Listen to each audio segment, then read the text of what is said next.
السلام علیکم ورحمۃ اللہ وبرکاتہ۔ امید کرتی ہوں آپ سب ایمان اور صحت کی بہترین حالتوں میں ہوں گے انشاءاللہ تعالیٰ۔ اللہ تعالیٰ ہم سب کی طرف آنے والے ہر شر کو، ہر غم کو، ہر برائی کو، ہر آفت کو، ہر حادثے کو دور فرمائے۔ اللہ تعالیٰ ہمارے والدین کی بھی صدقے جاریہ بنائے۔ اللہ تعالیٰ ہماری ہر جائز دعا قبول و منظور فرمائے۔ اللہ تعالیٰ ہمیں پردے، شرعی پردے کی توفیق عطا فرمائے۔ اللہ تعالیٰ ہماری نظروں کی حفاظت فرمائے۔ اللہ تعالیٰ ہماری ہر دعا قبول و منظور فرمائے۔ آمین ثم آمین یا رب العالمین۔ شرعی پردے کا ٹاپک چل رہا تھا، یہ پارٹ 2 ہے۔ جو پچھلا ہم نے پڑھا تھا، آخری واقعہ وہ ہم نے پڑھا تھا کہ رسول اللہ صلی اللہ علیہ وآلہ وسلم نے حضرت عائشہ رضی اللہ تعالیٰ عنہ کی بھتیجی سے پردہ فرمایا، کیونکہ وہ بالغ تھی اور انہوں نے پردہ نہیں کیا ہوا تھا۔ آگے پڑھ لیتے ہیں۔ دوپٹہ۔ اس آیت کے نزول کے بعد مسلمان عورتوں میں دوپٹہ رائج کیا گیا، جس کا مقصد یہ نہیں تھا کہ آج کل کی خواتین کی طرح بس اسے بل دے کر ڈال کر گلے کا ہار بنا لیا جائے، بلکہ یہ تھا اسے اوڑھ کر سر، کمر، سینہ سب اچھی طرح ڈھانک لیے جائے۔ اب میں یہاں بیچ میں یہ ٹاپک چھوڑ رہی ہوں، میں آپ لوگوں کو ایک واقعہ سناتی ہوں۔ جس ٹائم پردے کا حکم دیا گیا تو کچھ عورتیں کام کر رہی تھی، کچھ عورتیں باہر گھر سے باہر تھی، کچھ عورتیں راستے پر تھی، کچھ عورتیں چل پھر رہی تھی، کچھ عورتیں بیٹھی ہوئی تھی۔ پھر جب ان کو یہ حکم دیا گیا تو جو بیٹھی تھی وہ بیٹھی رہ گئی، اور جو کھڑی تھی وہ کھڑی رہ گئی، جو چل رہی تھی وہ ویسے ہی کھڑی رہ گئی۔ اور گھر بچوں کو بیچ کر، لوگوں کو بیچ کر اپنے لیے پردہ، اپنے لیے چادر منگوائی گئی، اور اسی ٹائم انہوں نے چادر میں خود کو لپیٹ لیا۔ اتنی وہ سعادت مند تھی اور اتنی وہ اللہ تعالیٰ کے حکم کی پابندی کرتی تھی کہ اسی ٹائم نہ وہ چلی نہ وہ گئی، اسی ٹائم انہوں نے چادر منگوائی اور اپنے آپ کو پورا ڈھانپ لیا۔ اور آج کل کی عورتیں کیا کر رہی ہیں؟ دوسری بات کہ جن اعضاء کے چھپانے کا حکم ہے یہ ستر ہے، حجاب میں چہرہ بھی داخل ہے، دوپٹہ کیسا ہو۔ حضرت عائشہ رضی اللہ تعالیٰ عنہ فرماتی ہے کہ اس آیات کے بعد عورتوں نے باریک کپڑے چھوڑ کر موٹے کپڑے چانٹے اور ان کے دوپٹے بنائے۔ عورت کا خوشبو لگانا۔ عورت جب عطر لگا کر پھول پہن کر مہکتی ہوئی مردوں کی کسی مجلس کے پاس سے گزرے تو وہ ایسی ہے جیسے زانیہ ہو، یعنی زنا کرنے والی، استغفر اللہ۔ اور اس کی نماز اس وقت تک قبول نہیں ہوگی جب تک کہ غسل جنابت نہ کرے۔ غسل جنابت کب فرض ہوتا ہے یہ سب کو معلوم ہی ہوگا، اس سے آپ اندازہ لگا سکتے ہیں کہ یہ بالکل زنا میں داخل ہے۔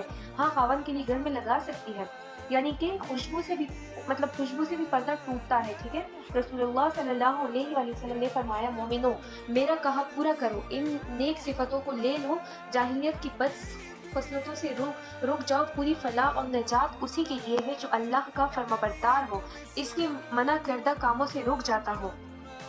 شریعت اسلامیہ کے بنیادی اصولوں میں سے ایک اصول یہ ہے کہ کسی گناہ اور برائی کے کام پر منتج ہونے والے ہر فعل سے اسلام اسی طرح روکتا ہے جس طرح وہ اصل اور انتہائی درجے کی برائی سے منع کرتا ہے۔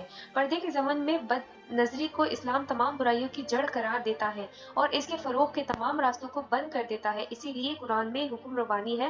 ترجمہ: آپ صلی اللہ علیہ وآلہ وسلم مومن عورتوں سے فرما دے کہ وہ اپنی نگاہیں راہ چلتے ہوئے نیچی رکھا کرے۔ تو یہاں یہ نہیں کہا گیا کہ آپ صلی اللہ علیہ وآلہ وسلم اپنی عورتوں کو یا صحابہ کی عورتوں کو یا مسلمان عورتوں کو، یہاں کہا گیا ہے مومن عورتوں کو، یعنی کہ جو خود مومن عورتیں ہوں گی، جو اللہ تعالیٰ کے حکم پر چلتی ہوں گی، جو نیک ہوں گی، وہ ہی پردہ کریں گی، باقی اپنی منمانی کر سکتی ہیں، پر جو مومن عورتیں ہوں گی، اللہ کا کہنا مانیں گی، وہ ان کے لیے ہے کہ نگاہیں نیچی رکھو، پردہ کرو۔ اس کے بعد سورۃ نور میں ارشاد ربانی ہے، ترجمہ: عورتیں اپنی زینت ظاہر نہ کریں مگر جو خود بخود ظاہر ہو جائے۔ سورہ احزاب میں اللہ تعالیٰ کا ارشاد ہے، ترجمہ: اے نبی اپنی بیویوں، بیٹیوں اور اہل ایمان کی عورتوں سے کہہ دو کہ اپنے اوپر اپنی چادروں سے گھونگھٹ ڈال لیا کریں۔ اور یہ آیت نازل ہونے کے بعد تمام مسلمان عورتوں نے پردہ کرنا شروع کر دیا، اسی وقت کھڑے ہو کر پردہ کرنا شروع کر دیا۔ یہ تمام احکامات بڑی تفصیل کے ساتھ قرآن و حدیث میں بیان ہوئے ہیں۔ اسلام میں چہرے اور ہاتھوں کے پردے میں کچھ رعایت ہے، لیکن اگر عورتیں چہرے اور ہاتھوں کے پردے کا اہتمام بھی کریں تو یہ افضل ہے۔ جاہلیت اولیٰ میں عورتیں خوب بن سنور کر گھر سے نکلتی تھیں اور چال بھی ایسی اختیار کرتی کہ راہ چلتے لوگوں کی توجہ حاصل ہو۔ یہی بے پردگی اور بے حیائی ہزاروں معاشرتی برائیوں کی اصل وجہ تھی پر آج کل بھی یہ سب شروع ہو چکا ہے، دوبارہ سے وہی جاہلیت کا زمانہ شروع ہو چکا ہے۔ اللہ تعالیٰ نے عورتوں کو یہ حکم دیا ہے کہ وہ اپنی آواز بھی ایسے نہ رکھے کہ اس میں لچک ہو، اور مرد کو لگے کہ عورت کو غلط نہیں کہا گیا، پر مرد کو ایسا سنائی دے کہ اس آواز میں تھوڑی سی لچک بھی ہو، تو یہ بھی پردے کے خلاف ہے، ٹھیک ہے۔ جیسے کہ ہم کہیں کہ ہم ایک دکاندار سے کہیں، کسی دکاندار سے کہیں کہ ہمیں یہ عبایا دکھا دے، آواز کو بالکل نارمل رکھ کر اور سیدھی بات یہ بتائے کہ ہمیں یہ عبایا دکھایا جائے، تو وہ صحیح ہے۔ پر اگر اس کے بجائے ہم کہیں کہ بھائی جان ہمیں یہ عبایا دکھایا جائے، یا ہم اسمائل کر کے، یا آواز میں تھوڑی سی نرماہٹ یا لچک جو ہمارے بھائیوں کے لیے، شوہر کے لیے، گھر والوں کے لیے ہوتی ہے، اگر ایسا کچھ ہو تو وہ ہمارے لیے صحیح نہیں ہے، وہ گناہ کا کام ہے، ٹھیک ہے۔ اسی بے پردگی سے بچنے کی اسلام نے تلقین کی ہے۔ اسلام کہتا ہے کہ عورت سکون وقار کے ساتھ گھر میں رہ کر اپنی گھریلو ذمہ داریاں پوری کرے، لیکن اس میں بھی سختی نہیں۔ اگر کسی ضرورت کے تحت گھر سے نکلنا پڑے تو یہ جائز ہے، لیکن گھر سے نکلتے وقت پوری عصمت کو محفوظ رکھے تاکہ کسی برائی کا احتمال نہ ہو۔ یہ ہے قرآن کی تعلیم۔ آئیے اب حدیث پر نظر ڈالیں کہ نبی کریم صلی اللہ علیہ وآلہ وسلم نے کیا طریقے رائج فرمائے ہیں۔ رسول اللہ صلی اللہ علیہ وآلہ وسلم نے فرمایا، ترجمہ اللہ نے تم کو اپنی ضرورتوں کے لیے باہر نکلنے کی اجازت دی ہے۔ اس حدیث مبارکہ سے معلوم ہوا کہ حاجات و ضروریات کے لیے عورتوں کو باہر نکلنے کی اجازت تھی، لیکن یہ اجازت نہ غیر مشروط ہے نہ غیر محدود، عورتیں اس کی مجاز نہیں کہ جہاں چاہے پھرے اور مردانہ اجتماعات میں گھل مل جائے۔ لیکن اس کے ساتھ ساتھ جب ہم اس وقت پر غور کریں کہ مسلمانوں پر جنگ کا زمانہ ہے، عام مصیبت کا وقت ہے، ایسے حالات میں اسلام مسلمان عورتوں کو عام اجازت دیتا ہے کہ وہ جنگی خدمات میں حصہ لیں، زخمیوں کی مرہم پٹی کرے، سپاہیوں کو پانی پلائے، ان کے لیے کھانا پکائے اور ان کے پیچھے خیموں کی حفاظت کرے، اور اس تمام خدمات کو انجام دینے کے لیے ان کے لیے یہ حدود انتہائی کم کر دی جاتی ہے۔ لیکن ساتھ ہی یہ بات بھی پیش نظر رکھی جائے، جیسے ماں بننے کی غرض سے تخلیق کیا گیا ہے، اس کے ہاتھ میں تلوار و خنجر نہیں دیا جا سکتا۔ اپنی عزت و آبرو کی حفاظت کے لیے تو عورت ہتھیار اٹھا سکتی ہے، لیکن عورتوں کو فوجوں میں بھرتی کرنا اسلامی تعلیمات کے خلاف ہے۔ تمام احادیث مبارکہ سے ثابت ہے کہ جنگ میں ازواج مطہرات اور خواتین اسلام حضرت محمد صلی اللہ علیہ وآلہ وسلم کے ساتھ جاتی اور زخمیوں کی مرہم پٹی کرتی اور زخمیوں کو پانی پلاتی، اور یہ طریقہ حجاب کے احکامات نازل ہونے کے بعد بھی جاری رہا۔ مطلب حجاب کرتے ہوئے وہ یہ سب کام کرتی تھی، ضروریات کے کام، نہ کہ فضول اجتماعات میں جمع ہونا۔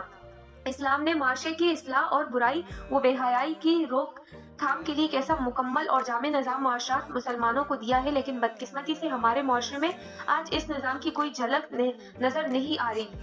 دور جدید کی عورت ترقی اور آزادی کے نام پر اپنے حسن و زیبائش کی نمائش کرتی پھر رہی ہے، اور اسے روکنے والا نام نہاد مسلمان مرد اس کی حوصلہ افزائی کر رہا ہے۔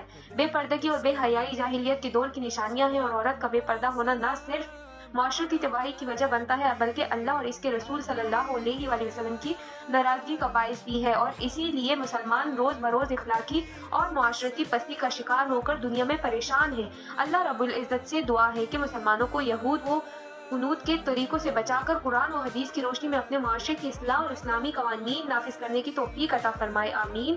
اور مسلمان عورتوں کو پردہ کرنے کی توفیق عطا فرمائے تاکہ آنے والی نسلیں سب ان کی گود میں پروان چڑھے تو شرم و حیا جیسی خوبیاں پیدائشی طور پر ان میں موجود نہ ہو، آمین ثم آمین یا رب العالمین۔ تو اسی کے ساتھ ہمارا یہ پردے والا ٹاپک ختم ہو گیا۔